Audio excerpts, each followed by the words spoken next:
Anne, Princess Royal, has been known to some as her royal rudeness, but she's also been called the monarchy's trustiest anchor over the years. Here's how King Charles's only sister has made herself invaluable and unforgettable.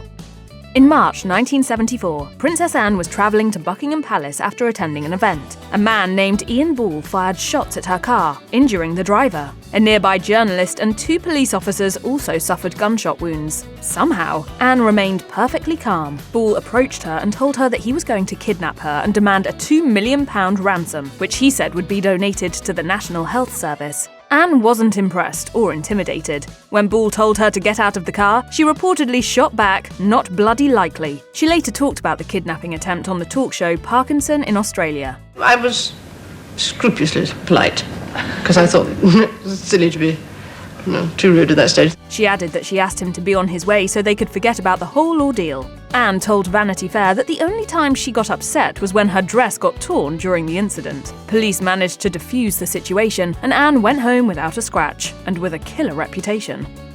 The Princess Royal has long had a great love for riding horses, and she became an accomplished equestrian in her youth. She got so good, in fact, that she ended up competing at the Olympics in Montreal in 1976 with Goodwill, the horse of her mother, Queen Elizabeth II. She didn't win a medal there, but she boasts 3 European Championship medals. Anne admitted to Vanity Fair that if she hadn't been bound by royal duties, she would probably have pursued an equestrian career. She said, "I thought if I was going to do anything outside of the royal family, horses was likely to be the best way of doing it." Anne made the most of her time in the Olympic spotlight, and in 1988, the International Olympic Committee appointed her as a member. As director of the London Organising Committee of the Olympic and Paralympic Games, Anne also had a hand in ensuring that London won its bid to host the Olympic Games in 2012. While chatting with Formula One champion Sir Jackie Stewart for his Race Against Dementia charity, Princess Anne revealed she isn't just a rider, she's also quite adept at mucking out horse stalls. Stewart recalled Anne being a tad late to an event once, and when he asked her what the hold-up was, she told him that she'd been cleaning stables. Stewart said he couldn't believe that a princess had been cleaning out horse stables, but Anne said, "Well, we were brought up that way. If you had ponies and horses, if you rode, you had to understand about them and what they needed."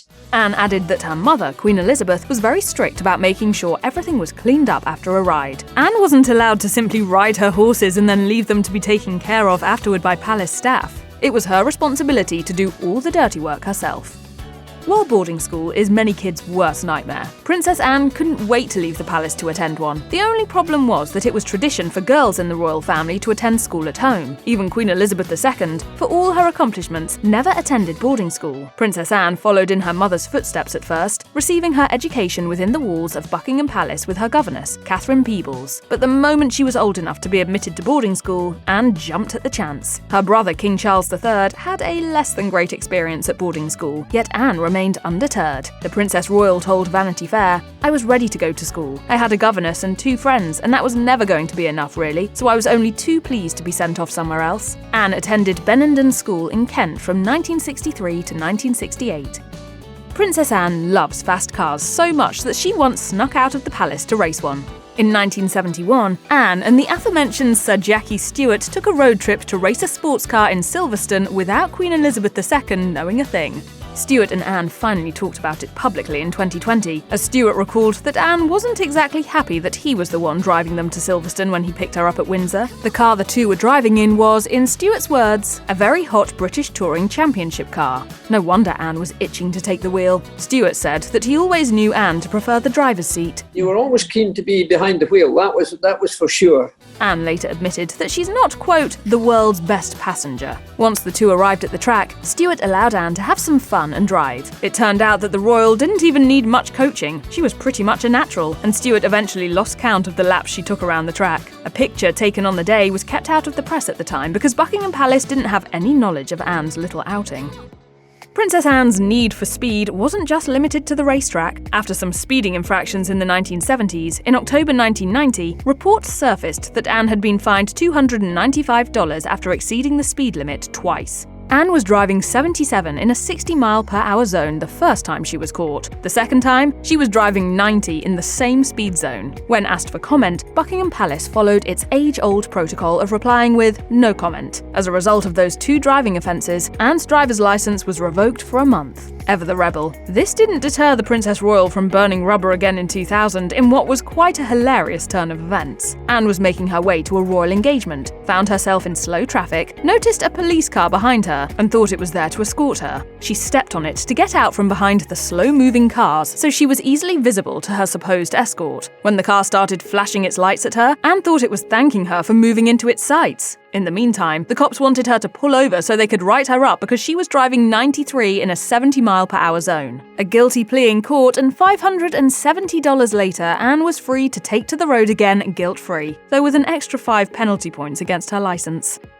Princess Anne and Sir Timothy Lawrence's love story is the kind you see in movies. Lawrence was Queen Elizabeth II's equerry, a fancy name for an assistant. He and Anne met within the palace walls and fell madly in love. The only issue was that Anne was already married to Mark Phillips. That relationship didn't last though. There were whispers that both had engaged in extramarital affairs throughout their marriage, and things quickly escalated when someone anonymously sent love letters Lawrence wrote to Anne, stolen out of her briefcase, to the Sun. Instead of breaking the story of the year, the tabloid chose to hand the letters over to the police, sparing Anne and Lawrence the embarrassment of having their private conversations leaked to the public. Anne's marriage to Phillips ended shortly after. Prince Philip was reportedly livid that Lawrence had gotten involved with his daughter, but Queen Elizabeth was more forgiving. Anne and Lawrence got married shortly after her divorce from Phillips was finalised, but that wasn't a simple process either. At the time, members of the royal family weren't exactly allowed to remarry in the Church of England if their former spouse was still alive. Anne, ever practical, married Lawrence in a church in Scotland, which didn't adhere to the same rules. Remarrying after her divorce effectively made Anne the first member of the British royal family to ever do so. Giving birth at a hospital is absolutely the norm for most people, but it was absolutely not something royals did. Until Princess Anne, that is. While many people think Princess Diana was the first, Anne is the one who started the tradition of giving birth at St Mary's Hospital's Lindo wing and posing on the steps with her newborn. Diana was just following in Anne's footsteps. Anne gave birth to her first child, Peter Phillips, in 1977 at the Lindo wing, but she didn't pose with him on the steps. She set that tradition when she gave birth to her second child, Zara Phillips, now Tyndall, in 1981. Anne wasn't accompanied by her husband Mark Phillips as she smiled at photographers, but it was an iconic moment nonetheless. About a year later, Princess Diana and then Prince Charles posed on the same steps with Prince William after Diana gave birth at the Lindo wing. The tradition continued when Prince Harry was born, and Prince William and Princess Catherine have since followed suit. In another of Princess Anne's breaks with royal tradition, both children were raised without royal titles and away from the royal spotlight.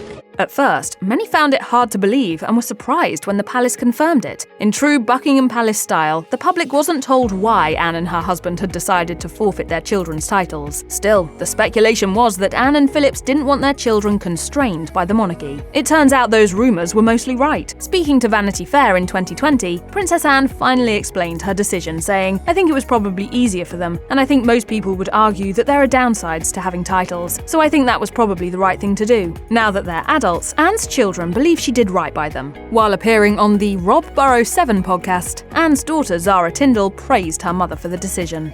We were very lucky that we kind of got to do it a bit our own way. Princess Anne might have access to chauffeurs and private helicopters, but she's perfectly happy to take public transit occasionally. In 2020, the Princess Royal caused quite a stir when she hopped on the tube in London. At first, no one recognised her. It was London Fashion Week, and the Underground was very busy. Anne journeyed to St Paul's and then travelled to an engagement related to Fashion Week. While most people didn't notice the princess, because who really expects to see a royal on the tube, some of the workers from the Underground recognised her and could hardly believe their eyes. A staffer told the Daily Mail, "She came through with another older woman and her security. We weren't expecting any royalty. Hardly anybody seemed to notice them." Given Anne's no-nonsense attitude and proclivity for breaking the rules, it's not altogether surprising that she opted for public transport, but it was odd that she chose the crowded Underground amid the pandemic. The hardest working member of the royal family isn't the king or one of his sons, it's his sister. Over the last several years, the Princess Royal has topped all her relatives for royal engagements per year, and by a sizable margin. John McClane, chairman of the Carers Trust, told Vanity Fair, "The amount of time she dedicates is remarkable. There's a lot that goes on that isn't in the public eye." In 2023, with a total of 457 engagements, Anne bested King Charles, who had 425. That marked the third year in a row she topped the list. 2024 was the fourth, when she had 30 more engagements than Charles. Princess Anne clearly likes to stay busy. Spending her free time drinking tea simply isn't how the Princess Royal rolls. You'll find her attending up to 5 engagements daily, to the distress of some of her aides. Anne told Vanity Fair, "I make their lives more difficult in terms of the logistics, I'm afraid. But if I'm going to be in London, I don't want to be hanging about. A lot of stuff goes on here, so there's a question of filling in the time." As for retirement plans, Anne seems happy to continue her royal duties as long as she is able, although she admits that her mother and father both worked for far longer than she initially planned for herself. Most members of the royal family have dismissed Netflix's The Crown as little more than a soap opera that doesn't reflect reality, but Princess Anne hasn't been afraid to admit that she took a peek at the show, though briefly. In 2020, a source close to Anne told Vanity Fair that the princess, quote, "has no interest in watching her life acted out on screen," but it seems Anne's curiosity eventually got the better of her. In the 2020 documentary, The Princess Royal at 70, Anne admitted to watching some of the show's first episodes. Her reaction to it was characteristically understated. The early ones were quite interesting. Anne also took the opportunity to crack a joke about the show, saying that she'd seen an article in Town and Country in which the actress who plays her, Erin Doherty, confessed that doing her hair for the show sometimes takes 2 hours. She wondered how anyone could take that long to look like her, quipping, I mean, it takes me 10 or 15 minutes. Princess Anne has long been known for her tireless work for charities, so it's no huge surprise she was nominated for a Nobel Peace Prize in 1990. Her non-profit organisation, Carers Trust, aims to assist those looking after people who can no longer live independently. It was Anne's work with the Save the Children charity, however, that got her nominated for the prize. Zambia's former president, Kenneth Kaunda, nominated the Princess Royal. At the time, she'd been serving as Save the Children's president for more than 20 years, while also being involved in more than 300 other organisations and charities. Kaunda found her work admirable. He told the BBC what he thought of Anne, saying, "She loves people. She has extended that love to working for helpless children in many parts of the world. That is love in action." That year's prize ended up going to then Soviet President Mikhail Gorbachev.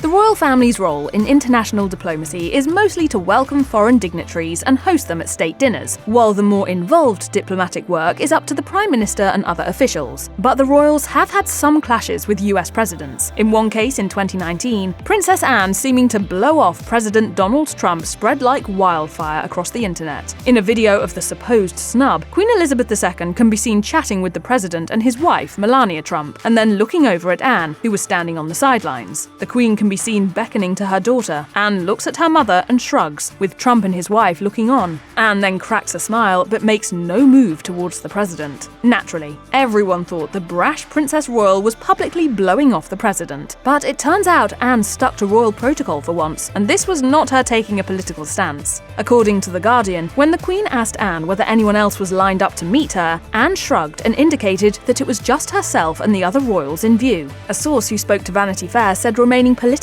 neutral has always been important to Anne, and that she was upset by the allegations.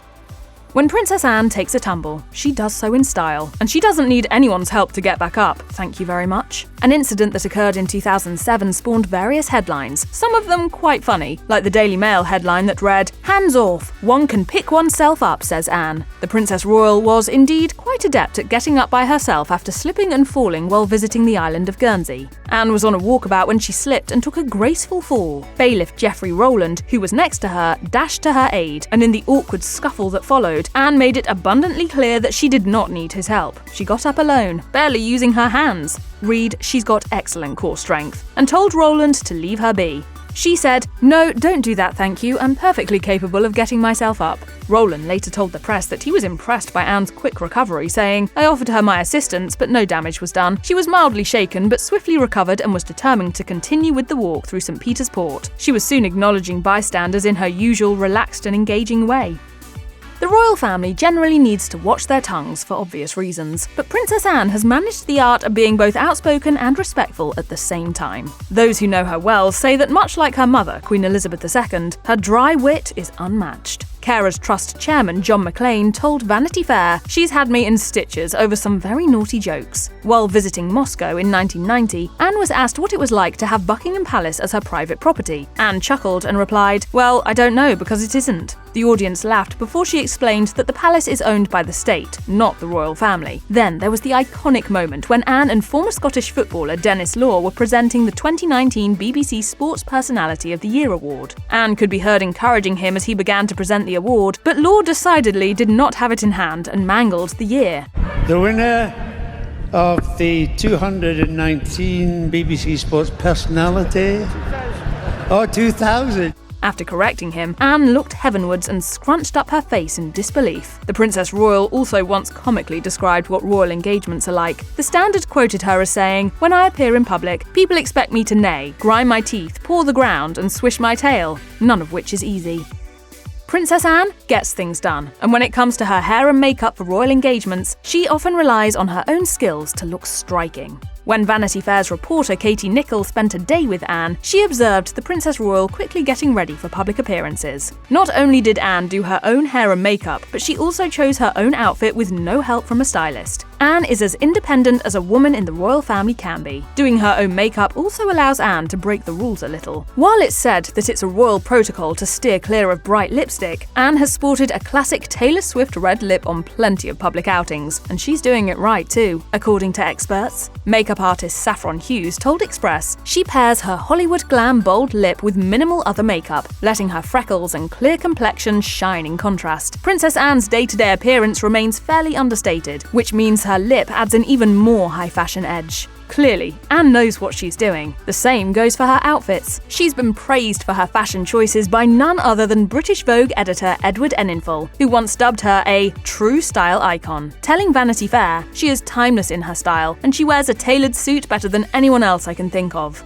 Princess Anne is not one of those famous people who will only ever wear an outfit once, and she doesn't care a whit whether anyone notices if she wears something again. Anne has recycled some of the clothes she wore way back in the 80s, and she makes them work. British Vogue editor Edward Enninful told Vanity Fair she was all about sustainable fashion before the rest of us really knew what that meant. Anne makes a point of supporting local manufacturers, and fast fashion isn't something she spends her money on. She told the magazine, "I still try and buy materials and have them made up because I just think that's more fun. It also helps to support those who still manufacture in this country. We mustn't forget we've got those skills, and there are still places that do a fantastic job." When it comes to choosing her clothes, Anne favours Harris tweed because it holds up throughout her busy days. She explained, "For me, the point about it is that it looks exactly the same at the end of the day as it did at the beginning. Brilliant." Anne chooses and re-wears outfits that are functional and comfortable. Hopping on helicopters and getting in and out of cars calls for comfortable clothes, and Anne doesn't seem like the sort who would sacrifice comfort for style. It's no wonder she likes to choose her own outfits.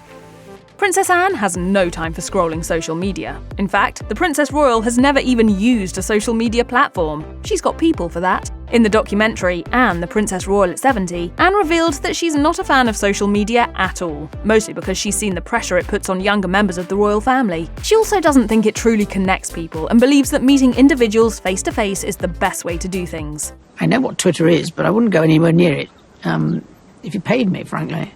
Aside from all the extra pressure social media puts on those in the spotlight, Anne also isn't big on how these apps take up all people's time and attention. She told Vanity Fair, "I find it very difficult to understand why anybody gets sucked into screens and devices. Life's too short, frankly. There's more entertaining things to be done. I suppose that puts me in the real dinosaur range." Anne may not be the biggest fan of social media, but that doesn't mean she's totally unfamiliar with tech. One of the most fun moments in the Anne, the Princess Royal at 70 documentary is the scene in which Anne helps her mother, Queen Elizabeth II, navigate Zoom. As it turns out, she's a pro when it comes to video conferences. When the pandemic hit in 2020, the Queen had to learn how to use it too. Anne, the Queen, and a few other people met virtually to commemorate National Carers Week, and it was the first time the Queen ever made a public video call. Anne was right there to help her mother navigate, and shortly after the Queen joined, Anne told her what she should be seeing. You should have 6 people on your screen. Yes, well, I can see 4 anyway. Okay, fair enough. Actually, you don't need me. You know what I look like. This somewhat historic moment had people very excited on social media, and many took to X to share how impressed they were with Anne teaching the Queen how to use modern technology. One wrote, "I truly love Princess Anne. Such wit." Another quipped, "The Princess Royal can be summed up in one word: splendiferous. We couldn't have said it better ourselves."